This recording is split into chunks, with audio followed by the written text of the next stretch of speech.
হত্যা মামলায় পলাতক আসামি হয়ে বিদেশে অবস্থান করছেন সাকিব আল হাসান। দেশে আসলে কি তবে গ্রেপ্তার হবেন, নাকি স্বরাষ্ট্র মন্ত্রণালয়ের মাধ্যমে নিষ্পত্তি হবে সাকিবের মামলাগুলো? প্রচলিত আইন বলছে সবুজ গালিচায় নামার আগে কোর্ট কাচারিতে আইনি লড়াই জিততে হবে টাইগার তারকাকে, তবেই গায়ে জড়াতে পারবেন ফের লাল সবুজের জার্সি। হাসান সজীবের রিপোর্ট। সাকিব কি ফিরবেন? সাকিব কি খেলবেন লাল সবুজের জার্সিতে? 11ই মার্চ মিরপুরে পাকিস্তানের বিপক্ষে শুরু হবে বাংলাদেশের হোম সিরিজ। বিশ্বসেরা অলরাউন্ডারকে কি মাঠে দেখা যাবে? প্রশ্ন অনেক, কিন্তু উত্তর পাওয়া যাবে কোথায়? 22 আগস্ট 2024 আদাবর থানায় পোশাক শ্রমিক রুবেল হত্যা মামলায় 156 জনের নাম উল্লেখ এবং 400 থেকে 500 অজ্ঞাতনামা আসামি করা হয়। হত্যাকাণ্ডের নির্দেশদাতা হিসাবে সাকিব আল হাসানকেও মামলায় উল্লেখ করা হয়েছে। তবে তখন তো সাকিব ছিলেন কানাডায়। শেখ হাসিনা ওই রুম থেকে বের হয়ে কাউকে ফোন করে নাই ভাই। সম্প্রতি তিনি দেশে ফিরবেন বলে আমরা শুনছি। হ্যাঁ, এটা রাষ্ট্র যে ডিসিশন নেবে এখানে। খেলাটা তো তার পেশা, তার এটা ব্যক্তিগত লাইফ। হ্যাঁ, তার ব্যক্তিগত লাইফে তো আমার হাত থেকে পর রাইট নেই। তদন্তাধীন মামলাটি আদাবর থানা থেকে ডিবির কাছে হস্তান্তর করা হয়েছে।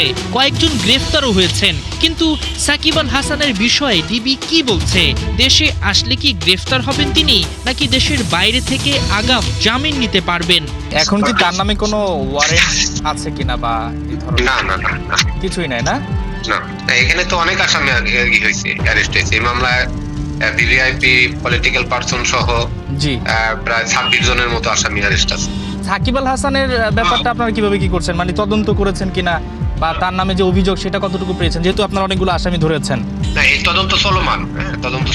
বিজ্ঞ আদালত যদি মনে করে তাকে জামিন দিবে তো আদালত দিতে পারে। কেবল হত্যা মামলাই নয়, সাকিবের নামে রয়েছে দুদক সহ একাধিক মামলা। ইতোমধ্যেই বিসিবি তারকা অলরাউন্ডারের মামলার নথি স্বরাষ্ট্র মন্ত্রণালয়ে পাঠিয়েছে। কিন্তু কিভাবে হবে নিষ্পত্তি? দেশে ফেরার পথ কি খুলবে সাকিবের জন্য? পুলিশ যদি মনে করে যে তার এখানে ইনভলভমেন্ট হওয়ার কোনো কারণ ছিল না, তিনি দেশে বাইরে ছিলেন, তো সেই ক্ষেত্রে তাকে এই চার্জশিট থেকে যদি না নেয় তাহলে তিনি আর এই মামলায় থাকছেন না।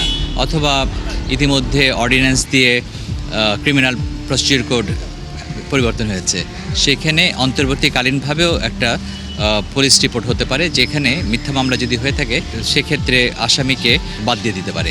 দুদকের মামলা, দুদক একটা স্বায়ত্তশাসিত একটা প্রতিষ্ঠান, সেক্ষেত্রে তারা তদন্ত করছে, তদন্ত এখনো শেষ হয়নি। এরকম পর্যায়ে দুদক সাধারণত অ্যারেস্ট করে না। আর তৃতীয় মামলা যেটা হচ্ছে নেগোশিয়েবল ইনস্ট্রুমেন্টের একটা চেক ডিজাইনের মামলা, সেই মামলায় বেলেবল অফেন্স। এই মামলায় ওয়ারেন্ট যদি ইস্যু না হয়ে থাকে তাকে অ্যারেস্ট করবে না, তিনি আসবেন, এসে তিনি বেল নিয়ে নেবেন। আগাম জামিনের প্রয়োজন, এটা বেলেবল অফেন্স, এমনি বেল দিয়ে দেয়। তবে শঙ্কার কিছু নাই, তার দেশে ফেরায় দরজা খোলা আছে দুটি। হয় সরাসরি নিজে উপস্থিত থেকে আদালতে গিয়ে মামলাগুলো জামিন নিতে হবে, নতুবা তদন্তে নির্দোষ প্রমাণিত হলে স্বরাষ্ট্র মন্ত্রণালয় চাইলে মামলা থেকে সাকিবকে অব্যাহতি দিতে পারে। আইনের গতিতে চলবে। যখন মামলাগুলো হয়ে গেছে এবং তিনি যথাসময় এখানে আদালতে উপস্থিত হন নাই, সেক্ষেত্রে তিনি পলাতক হিসেবে বা ফিউজিটিভ হিসেবে তিনি গণ্য হচ্ছেন। স্বরাষ্ট্র মন্ত্রী যেটা করতে পারে সেটা হচ্ছে দেখা, কারণ কোনো আসামিকে আইন বহির্ভূতভাবে খালাস করার কোনো সুযোগ নাই। সুতরাং যেহেতু একটা মামলা হয়েছে, সেই মামলায় তার সম্পৃক্ত থাকতে পারে, নাও থাকতে পারে, কিন্তু যেহেতু এই মামলা যখন হয়, তিনি যে সময়কাল বলছে, তিনি যদি দেশে বাইরে থাকেন তবে সেই ক্ষেত্রে স্বরাষ্ট্রমন্ত্রীর আন্ডারেই তো পুলিশ তদন্ত করে থাকে। সেই ক্ষেত্রে যাচাই বাছাই করে যদি দেখা যায় যে তিনি এই মামলায় সম্পৃক্ততা ছিল না, তো তিনি এসে তখন তাকে আর অ্যারেস্ট করবে না। এবং যদি সম্পৃক্ত থাকে তাহলে কিন্তু অন্য ব্যাপার। প্রমাণিত হয় যদি ডাইরেক্টলি এখানে ইনভলভ ছিল এই হত্যা মামলায়, তো সেক্ষেত্রে 302 মামলায় তার যাবজ্জীবন হতে পারে, তার মৃত্যুদণ্ড হতে পারে। হাসান সজীব, 71। চেন্নাইয়ে রানের ঝড় বয়ে দিল টিম ইন্ডিয়া। বলে বাউন্ডারি আর ছক্কা, আর উল্টো দিকে জিম্বাবুয়ে হলো দিশাহারা। অভিষেক শর্মা আর হার্দিক পান্ডিয়ার জোড়া 50-তে এদিন সিকান্দার রাজাদের উইকেটে দাঁড়াতেই দেয়নি ভারত। সেমি রেসে টিকে থাকার ম্যাচে স্বাগতিকরা বোর্ড তোলে 256 রানের বিশাল স্কোর। বিস্তারিত রিপোর্টে। একই অবস্থা চেন্নাইয়ের মাঠে সঞ্জু স্যামসন থেকে শুরু করে 4 ছক্কার ঝড় তুললেন অভিষেক শর্মা। শুধু তাই নয়, হার্দিক পান্ডিয়াও হয়েছেন পার্টিতে সামিল। আর জিম্বাবুয়ে ঈশান কিষান, সূর্যা, তিলক ভার্মার চাপে হয়েছে কাহিল। সেমি রেসে টিকে থাকতে হলে এই ম্যাচে ভারতের টার্গেট মাত্রই জয়, কিন্তু টস ভাগ্য হয়নি সূর্যা কুমারের সঙ্গী। টস জিতে সিকান্দার রাজা জানিয়ে দিলেন তারা ফিল্ডিংটাই করবে শুরুতে। অবশ্য এটা যেন সাপে বড় হয়ে গেল সূর্যার জন্য। জানিয়ে দিলেন ব্যাটিংটাই যে চাইছিলেন মনে মনে। এদিন রিঙ্কু সিং এর জায়গায় ওপেনিংয়ে নামেন সঞ্জু স্যামসন, আর নেমেই ছোটাতে থাকেন 4 ছক্কার বৃষ্টি। 15 বলে 24 রান করার পর তাকে ফেরান মুজারা বানি। তবে তাতে ভারতের থোড়াই দুশ্চিন্তা। ঈশান কিষানকে সাথে নিয়ে মাঠ মাতাতে থাকেন অভিষেক শর্মা। পাওয়ার প্লেতে দুজনে মিলে দলকে এনে দেন 1 উইকেটে 80 রান। ভারতের ব্যাটিং তাণ্ডব এদিন মাঠে বসে দেখেন আইসিসি সভাপতি জয় শাহ, তার সাথে ছিলেন বিসিসিআই সেক্রেটারি দেবজিৎ সাইকিয়া। তবে জিম্বাবুয়েও পেয়েছিল ম্যাচে কামব্যাকের দারুণ সুযোগ, কিন্তু আফসোস 10ম ওভারে ঈশান কিষানের ক্যাচ ছাড়েন মুসিকিওয়া। ভারত প্রথম 10 ওভারে বোর্ডে তোলে 1 উইকেটে 109 রান। 11তম ওভারের প্রথম বলেই অভিষেক শর্মা তুলে নেন নিজের বহু প্রতীক্ষিত 50। একের পর এক ফ্লপ ইনিংসের পর ভারতীয় ওপেনারের মুখে ব্যাপক স্বস্তি। অবশ্য ঝড়ো শুরু করেও ঈশান কিষান পাননি 50-র দেখা। 24 বলে 38 রানে তাকে ফেরান সিকান্দার রাজা। 13তম ওভারে মাপোসার বলে অভিষেকও থামেন। 30 বলে 55 রান তুলে ড্রেসিং রুমে ফেরেন। 13 বলে 33 রানের কুইক একটা ক্যামিও খেলেন ক্যাপ্টেন সূর্যা কুমার যাদব। তবে শেষটা টানেন হার্দিক পান্ডিয়া আর তিলক ভার্মা। 5ম উইকেটে দুজনে দাঁড় করান 84 রানের পার্টনারশিপ। এরই মাঝে হার্দিক পান্ডিয়াও তুলে নেন হাফ সেঞ্চুরি। পান্ডিয়ার অপরাজিত 50 আর তিলকের আনবিটেন 44 রানে ভর করে ভারত বোর্ডে তোলে 4 উইকেটে 256 রানের বিশাল স্কোর। পার্থ বণিক, 71। উঠতে থাকা ওয়েস্ট ইন্ডিজকে মাটিতে নামালো সাউথ আফ্রিকা। টি-20 বিশ্বকাপে অপরাজিত থেকে সেমিফাইনালের দুয়ারে প্রোটিয়ারা। আহমেদাবাদে ক্যারিবিয়ানদের দেয়া 177 রানের লক্ষ্য এদিন মার্করামরা 9 উইকেট হাতে রেখেই ছুঁয়ে ফেলে। সাউথ আফ্রিকার দাপট, আত্মবিশ্বাস আর নিখুঁত পরিকল্পনা জানান দেয় এবারে টুর্নামেন্টে কারা শিরোপার শক্ত দাবিদার। রাফিউল ইসলাম রাতুলের ম্যাচ রিপোর্ট। টি-20 বিশ্বকাপে অপরাজিত থেকেই সেমিফাইনালের দুয়ারে সাউথ আফ্রিকা। আহমেদাবাদের মাঠে 177 রানের লক্ষ্যটা মোটেও কম ছিল না, অথচ সেই রান প্রোটিয়ারা তাড়া করেছে মাত্র 16 ওভার 1 বলে 9 উইকেট হাতে রেখে। এর চেয়েও কি ভালো খেলা যায়? হয়তো না। Captain leading from the front অধিনায়ক এইডেন মার্করামের অপরাজিত 82 রানের ঝলকে এই দাপুটে জয় পায় সাউথ আফ্রিকা। প্রোটিয়াদের শিরোপা জয়ের স্বপ্নে জোরালো বার্তা এই জয়। টুর্নামেন্টের ফেভারিট ভারতকে আগেই হারিয়ে নিজেদের শক্ত অবস্থানের জানান দিয়েছিল মার্করামের দল। ফেভারিট যেই হোক, এবারের টুর্নামেন্টে মাথা নত করবে না গেল আসরের রানার্স আপরা। 177 রানের লক্ষ্য তাড়া করতে নেমে শুরু থেকেই আগ্রাসী ছিল মার্করাম ও কুইন্টন ডিকক। উদ্বোধনী জুটিতে 95 রানের ইনিংস ছিল টুর্নামেন্টে এই দুই ব্যাটারের সর্বোচ্চ পার্টনারশিপ। ডিককের 24 বলে 47 রানের ঝড় ওয়েস্ট ইন্ডিজ বোলারদের নাস্তানাবুদ করে তোলে। তৃতীয় উইকেটে রায়ান রিকেলটনের অপরাজিত 45 রান অধিনায়ককে সঙ্গে নিয়ে জয়ের বন্দরে নিয়ে যায় দলকে। শুরুতে টস হেরে ব্যাট করতে নেমে 83 রানে 7 উইকেট হারিয়ে ধুঁকছিল ক্যারিবিয়ানরা। লুঙ্গি এনগিডি ও কাগিসো রাবাদার দুর্দান্ত বোলিংয়ে ব্যাকফুটে চলে যায় শাই হোপের দল। তবে জেসন হোল্ডারের 49 ও রোমারিও শেফার্ডের অপরাজিত 52 রানে লড়াইয়ে ফেরার চেষ্টা করলেও শেষ রক্ষাটা আর হয়নি। ম্যাচে দাপট, আত্মবিশ্বাস আর নিখুঁত পরিকল্পনায় সাউথ আফ্রিকা বুঝিয়ে দিল এবারের শিরোপার শক্ত দাবিদার কারা। রাফিউল ইসলাম রাতুল, 71। ভেরি আনফরচুনেট, বাংলাদেশকে বিশ্বকাপে না দেখে অমন শব্দই ব্যবহার করলেন মঈন আলী। স্কাই স্পোর্টসের অ্যানালিস্ট হিসেবে আছেন কলম্বোতে। 71 খেলাযোগের রিপোর্টারের সঙ্গে গল্পে বাংলাদেশ নিয়ে অনেক কৌতূহলের কথাই তুললেন। বন্ধু সাকিবের খোঁজও নিলেন বিশ্বকাপ জয়ী সাবেক এই অলরাউন্ডার। কলম্বো থেকে সাইফুল রূপকের রিপোর্ট। মঈন আলী বললেন, আনফরচুনেট, বিশ্বকাপে বাংলাদেশের না থাকাটা সত্যি দুঃখজনক। ইংল্যান্ডের স্কাই স্পোর্টসের অ্যানালিস্ট হিসেবে কলম্বোতে মঈন আলী কাজ করছেন। বৃহস্পতিবার বিকেলে তার কাজ শেষে আমাদের সাথে দেখা এবং বাংলাদেশি সাংবাদিক পরিচয় দেওয়ার পর তিনি অনেক কিছু জিজ্ঞেস করলেন। বাংলাদেশের ক্রিকেটের অবস্থা, ক্রিকেট দলে না থাকাটা সত্যি হতাশাজনক। আমরা ইন্টারভিউ চেয়েছিলাম, তবে স্কাই স্পোর্টসের সাথে তার চুক্তি থাকায় তিনি এখন এই বিশ্বকাপ চলাকালীন ইন্টারভিউ দিতে পারবেন না। তবে তিনি বলছেন যে বাংলাদেশ তার হৃদয়ে আছে। বাংলাদেশে তিনি অনেকবার গিয়েছেন, অনেক খেলেছেন, সবশেষ বিপিএলও তিনি খেলেছেন এবং অনেক ইন্টারভিউ দিয়েছেন, অনেক কিছু শেয়ার করেছেন। বাংলাদেশের বিশ্বকাপে না থাকা, বাংলাদেশি ক্রিকেটারদের বিশ্বকাপে না দেখতে পারাটা তার জন্য কষ্টের এবং খারাপ লাগার একটা বিষয় আছে। কারণ ইন্টারন্যাশনাল তারকা হওয়ার আগেও বাংলাদেশে তিনি খেলেছেন, ঢাকা প্রিমিয়ার লিগ খেলেছেন। সাকিব তামিমের সাথে তার বন্ধুত্ব আছে, অনেক আগে থেকেই বন্ধুত্ব, এবং সাকিবকে সবসময় মঈন আলী অনেক হাই রেট করেন। সাকিব সম্পর্কেও আসলে তার একটা ইস্যু আছে যে আসলে সাকিব কেন দেশে ফিরতে পারছে না, সাকিব কবে ন্যাশনাল টিমে খেলবে, আদৌ আর খেলতে পারবে কিনা।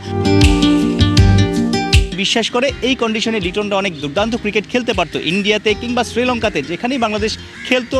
অনেক লোয়ার র্যাঙ্কিংয়ের দলগুলো এই বিশ্বকাপে দুর্দান্ত ক্রিকেট খেলছে, অনেক চমক দেখাচ্ছে। জায়ান্ট কিলারের রূপ নিত, রাঘব বোয়ালদের ঘায়েল করার সামর্থ্য এই বাংলাদেশের আছে বা ছিল।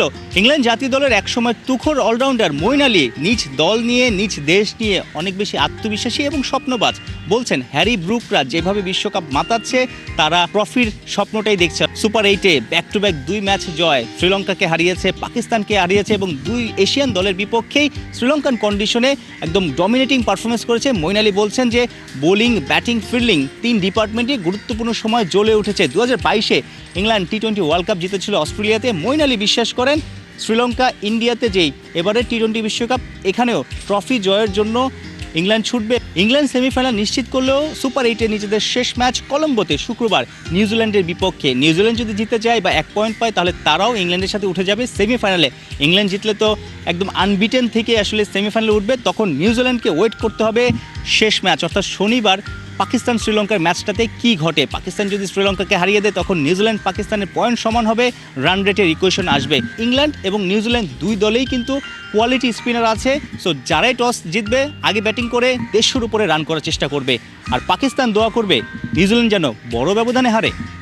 সাইফুল রূপক, 71, কলম্বো, শ্রীলঙ্কা। গ্যালারিতে বর্ণবাদের বিরুদ্ধে বার্তা আর মাঠে ভিনিসিয়াস জুনিয়রের বজ্রগতি। বিতর্ককে পেছনে ফেলে গোল করে রিয়াল মাদ্রিদকে তুললেন চ্যাম্পিয়ন্স লিগের শেষ 16-তে। 2-1 জয়ে 2 লেগ মিলিয়ে 3-1 ব্যবধানে বেনফিকাকে বিদায় জানালো লস ব্লাঙ্কোরা। বিস্তারিত জানাচ্ছেন জুবায়ের নূর। বার্নাবুর আলোয় প্রতিবাদের ব্যানার, আর সেই আলোতেই জয়ের সিলমোহর। গ্যালারিতে নিঃশব্দ প্রত্যাশা, ভিনিসিয়াস কিভাবে জবাব দেবেন। বিতর্কের ঝড়ের পর ব্রাজিলিয়ান তারকার দিকে ছিল সবার চোখ। ম্যাচের আগে গ্যালারিতে স্প্যানিশ ভাষায় ভেসে উঠল নো টু রেসিজম। প্রথম লেগে গোল করার পর বেনফিকার প্রেস্টিয়ানির কাছ থেকে বর্ণবাদী আচরণের অভিযোগ তুলেছিলেন ভিনিসিয়াস। সেই প্রেস্টিয়ানি 1 ম্যাচের নিষেধাজ্ঞায় বাইরে। সমর্থনের সেই বার্তা বুকে নিয়েই মাঠে নামলেন ভিনি। কিন্তু শুরুটা ছিল চমকে ভরা। 14 মিনিটে রাফা সিলভার গোলে স্তব্ধ হয়ে যায় বার্নাবু। থিবো কর্তোয়া আত্মঘাতী গোল ঠেকালেও ফিরতি বলে জাল খুঁজে নেন সিলভা। মুহূর্তেই জমে ওঠে টাই। একদম গা ছমছম, কি হয়, কখনো বা মজা, কখনো বা ভয় মুহূর্ত। তবে ছাদ বন্ধ দুর্গের নীরবতা ভেঙে রিয়ালের জবাব আসে মাত্র 2 মিনিটের মধ্যেই। বক্সের বাইরে থেকে চুয়ামেনির বাঁকানো শট, চ্যাম্পিয়ন্স লিগে তার প্রথম গোল, আর স্কোরলাইন 1-1। 2 লেগ মিলিয়ে আবার এগিয়ে যায় আরবেলোয়ার দল। কিলিয়ান এমবাপ্পে ছিলেন না ইনজুরিতে। আক্রমণে তাই কিছুটা ছন্দহীন রিয়াল, বরং বেনফিকাই দ্বিতীয় গোলের খোঁজে মরিয়া। 59 মিনিটে রাফা সিলভার শট কর্তোয়ার ক্রসবারে লেগে ফিরে যায়। 68 মিনিটে পাভলিদিসের নিশ্চিত গোল ঠেকাতে শেষ মুহূর্তে রুডিগার কারেরাসের অবিশ্বাস্য ব্লক। যেন ক্লাইম্যাক্সের ঠিক আগে থ্রিলার সিনেমার ইন্টারভাল তখন। আর তারপরই ইন্টারভাল শেষে নায়কের চরিত্রে হাজির দ্য গিয়ার শিফটার ভিনিসিয়াস। 79 মিনিটে দ্রুতগতির আক্রমণ থেকে বাম পায়ে নিখুঁত ফিনিশ, গোলরক্ষককে পরাস্ত করে জয়ের সিলমোহর। সাম্প্রতিক 5 ম্যাচে এটি তার 6ষ্ঠ গোল। বিতর্কের জবাব দিলেন পারফরমেন্সে সেই চেনা ভঙ্গিতে, কর্নার ফ্ল্যাগের সামনে গিয়ে দ্য রিভেঞ্জ ডান্স। শেষ বাঁশি বাজার সঙ্গে সঙ্গে নিশ্চিত হলো রিয়ালের রাউন্ড অফ 16। 2 লেগে 3-1 ব্যবধানে জয়। এখন অপেক্ষা শুক্রবার ড্রয়ের। প্রতিপক্ষ ম্যানচেস্টার সিটি নাকি স্পোর্টিং লিসবন। বার্নাবুর রাতটাই শুধু জয়ের নয়, বার্তারও। বর্ণবাদের বিরুদ্ধে ঐক্য আর মাঠে ফুটবলের জবাব। ভিনিসিয়াসের পায়ে ভর করেই আবারও ইউরোপ জয়ের স্বপ্নে এগিয়ে চলছে রিয়াল মাদ্রিদ। জুবায়ের নূর, 71। 4 গোলের পাহাড়। প্রতিপক্ষ আতলেটিকো মাদ্রিদের বিপক্ষে কোপা দেল রে সেমিফাইনালের প্রথম লেগে 4-0 ব্যবধানে বিধ্বস্ত বার্সেলোনা। অনেকেই ধরে নিয়েছেন শিরোপা রক্ষার স্বপ্ন বুঝে এখানেই শেষ। কিন্তু কাতালান শিবিরে এখনো জ্বলছে প্রত্যয়ের আগুন, আর সেই আগুনে ঘি ঢেলেছেন ব্রাজিলিয়ান উইঙ্গার রাফিনিয়া। স্পষ্ট ভাষায় জানিয়ে দিয়েছেন, যদি কোনো দল এই অসম্ভবকে সম্ভব করতে পারে, সেটা বার্সেলোনাই। ক্যাম্প নুকে দেখবে ইতিহাসের এক মহাকাব্যিক প্রত্যাবর্তন। আরও জানাচ্ছেন জুবায়ের নূর।